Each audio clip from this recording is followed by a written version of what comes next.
श्रोताओं, मौजूदा साल 2024 समाप्त होने को है और नया वर्ष आने को है। कई खट्टी मीठी यादों को संजोए रहा ये वर्ष।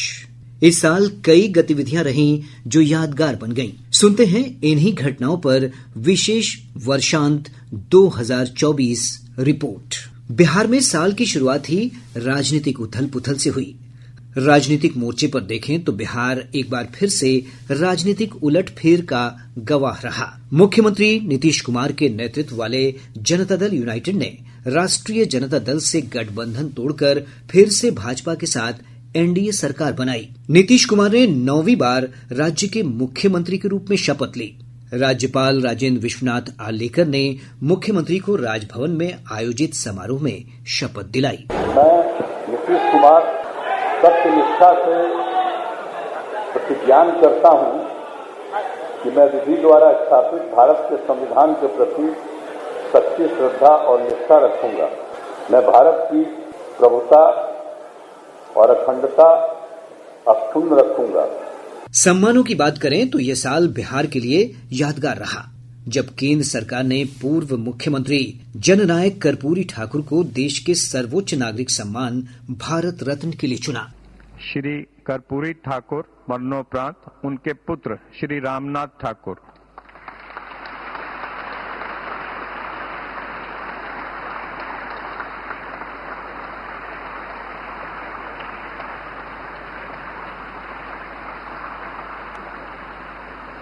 कर्पूरी ठाकुर के पुत्र रामनाथ ठाकुर ने इस बड़े सम्मान के लिए प्रधानमंत्री के प्रति आभार जताया।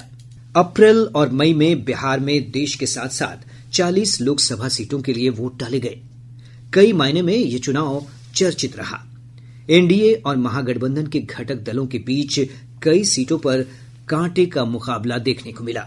जीत हार पर जनता के कई फैसलों ने राजनीतिक पंडितों को चौंकाया भी। 4 विधायक सांसद बन गए। सीपीआई माले के 1 और राष्ट्रीय जनता दल के 2 विधायक लोकसभा के लिए निर्वाचित हुए। वहीं हिंदुस्तानी अवाम मोर्चा के वरिष्ठ नेता और पूर्व मुख्यमंत्री जीतन राम मांझी भी लोकसभा के लिए चुन लिए गए। पूर्णिया से निर्दलीय चुनाव लड़ रहे पप्पू यादव की जीत कई मायने में चर्चित रही। जीत के बाद पप्पू यादव ने जनता के प्रति आभार जताया। हमारी जिंदगी एक एक कतरा क्यों न बह जाए, मैं बहूंगा। हमें विशेष तौर पर दलित, आदिवासी और माइनॉरिटीज के लोग और सर्व समाज के साथ साथ कुशवाहा समाज के लोगों ने मैंने वोट देखा। वहीं आरा संसदीय सीट से तत्कालीन केंद्रीय मंत्री आर के सिंह की हार चर्चित रही। समस्तीपुर की संसदीय सीट भी इस बार चर्चा में रही। यहां से सबसे युवा सांसद के रूप में शांभवी चौधरी चुनी गई। उनके लोकसभा में सदस्यता की शपथ भी चर्चा में रही। हालांकि लोकसभा चुनाव में कई सीटों पर हार का बदला एनडीए ने महागठबंधन से जल्द ही चुकता कर दिया। 4 सीटों के लिए हुए विधानसभा उपचुनाव में महागठबंधन को जबरदस्त शिकस्त मिली। सभी 4 सीटों पर उपचुनाव में राजद और सीपीआई माले को हार का सामना करना पड़ा। हिंदुस्तानी अवाम मोर्चा ने अपनी सीट बरकरार रखी। चिकित्सा के क्षेत्र में भी यह साल यादगार रहा, जब प्रधानमंत्री नरेंद्र मोदी ने दरभंगा में बिहार के दूसरे एम्स के निर्माण की आधारशिला रखी। प्रधानमंत्री ने शिलान्यास के बाद बिहार वासियों को संबोधित करते हुए कहा कि दरभंगा का एम्स उत्तर बिहार के साथ साथ दूसरे प्रदेशों के लिए भी संभावनाओं के दरवाजे खोलेगा। एम्स का सपना साकार होने की तरफ एक बड़ा कदम उठाया गया है। दरभंगा एम्स के निर्माण से बिहार के स्वास्थ्य क्षेत्र में बहुत बड़ा परिवर्तन आएगा। इससे मिथिला, कोसी और तिरहुत क्षेत्र के अलावा पश्चिम बंगाल और आसपास के कई क्षेत्रों के लोगों के लिए सुविधा होगी। नेपाल से आने वाले मरीज भी इस एम्स अस्पताल में इलाज करा सकेंगे। एम्स से यहां रोजगार, स्वरोजगार के अनेक नए अवसर बनेंगे। मैं दरभंगा को, मिथिला को, पूरे बिहार को इन विकास कार्यों के लिए बहुत बहुत बधाई देता हूं। 2024 का साल कई पेपर लीक और घोटालों के लिए भी चर्चा में रहा। बिहार पुलिस की आर्थिक अपराध इकाई ईओयू ने नीट मेडिकल प्रवेश परीक्षा में बड़े पेपर लीक का भांडाफोड़ किया।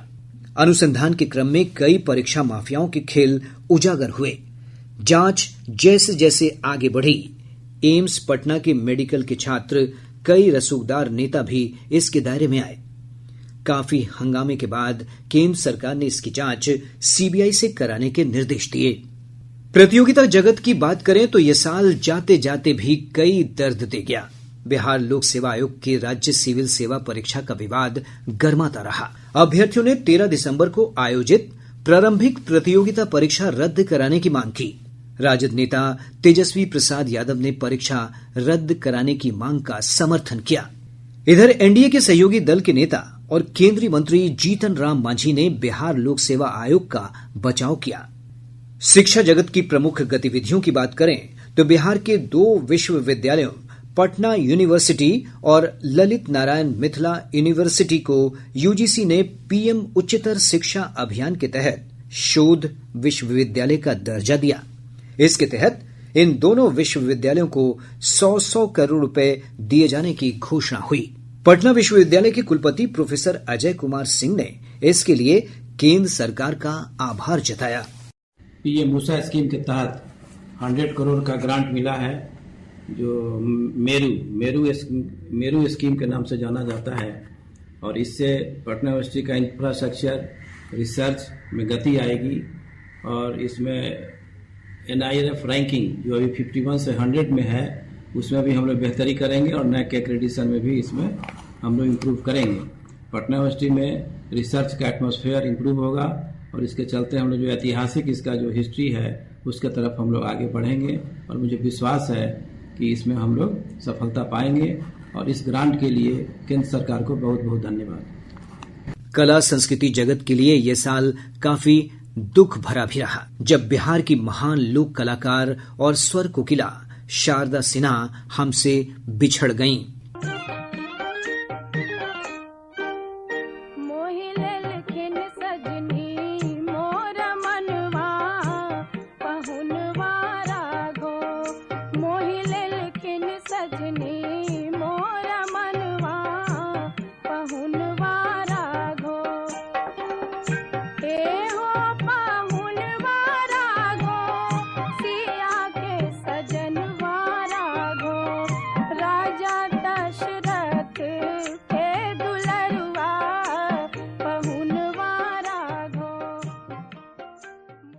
कई दशकों तक उन्होंने भोजपुरी, मैथिली, मगही और अन्य भाषाओं में लोक गीतों के माध्यम से संगीत की सेवा की।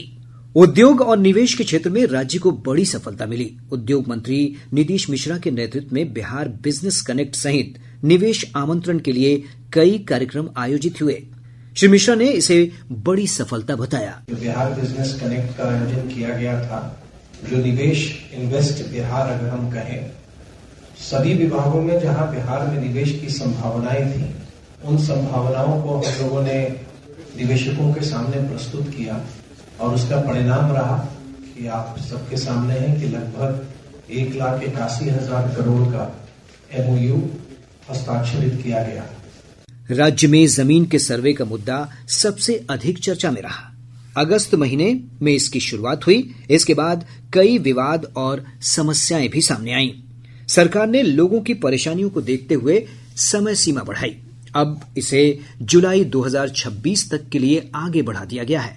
राजस्व और भूमि सुधार विभाग के अपर मुख्य सचिव दीपक कुमार सिंह ने इसकी जानकारी दी। 1 साल की प्रक्रिया थी, उसको हम लोगों ने थोड़ा सा डिले किया है, क्योंकि जैसे ही वो अगस्त महीने में शुरू हुआ था, हम लोगों ने जब नोटिफिकेशन और सारा जगह शुरू किया, बहुत ज्यादा पैनिक हो गया था लोगों में, जिसमें कार्यालयों पर इतनी लंबी लंबी लाइनें लगने लगी थी, इतनी भीड़ होने लगी थी। उसको देखते हुए हम लोगों ने इसीलिए अमेंडमेंट करके जो सेल्फ डिक्लेरेशन वाला टाइम है उसको हम लोगों ने बढ़ाया है। तो इसलिए केवल ये लोगों की सुविधा का है। जुलाई 26 को हम लोग डेडलाइन मान के चलेंगे। हम लोग चाहते हैं कि काम में भले ही थोड़ा विलम्ब हो, लेकिन ऐसा काम हो कि जिसमें विवाद जो है वो निष्पादन हो, न कि उसकी वजह से विवाद और बढ़ जाए। खेल जगत की बात करें तो कई बड़ी उपलब्धियां बिहार के नाम रहीं। इसमें राजगीर में अंतर्राष्ट्रीय स्तर के खेल परिसर का उद्घाटन और खेल विश्वविद्यालय का उद्घाटन प्रमुख है।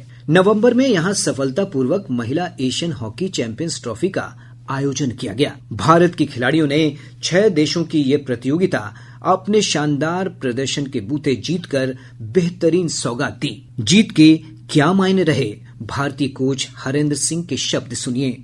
लास्ट 1-1.5 साल से टीम का परफॉर्मेंस नहीं आ रहा था, तो मेरे को लगता है कि ये एक टॉनिक मिला और हम लोग को अपने जो पैर है धरती पर रखने की जरूरत है। ये एक स्टार्ट है, अच्छा स्टार्ट है, तो जिससे कि कॉन्फिडेंस कहाँ पे और काम करने की जरूरत है वो मिलेगी। और जैसे मैंने बताया, ये मैंने आप लोगों से पहले ही बताया था कि एशियन चैंपियंस ट्रॉफी एक स्टार्टिंग पॉइंट होगा इस टीम की जर्नी का। केंद्रीय खेल मंत्री मनसुख मंडाविया ने बिहार दौरे के क्रम में अगला खेलो इंडिया गेम्स बिहार के राजगीर में ही आयोजित करने की घोषणा भी कर दी।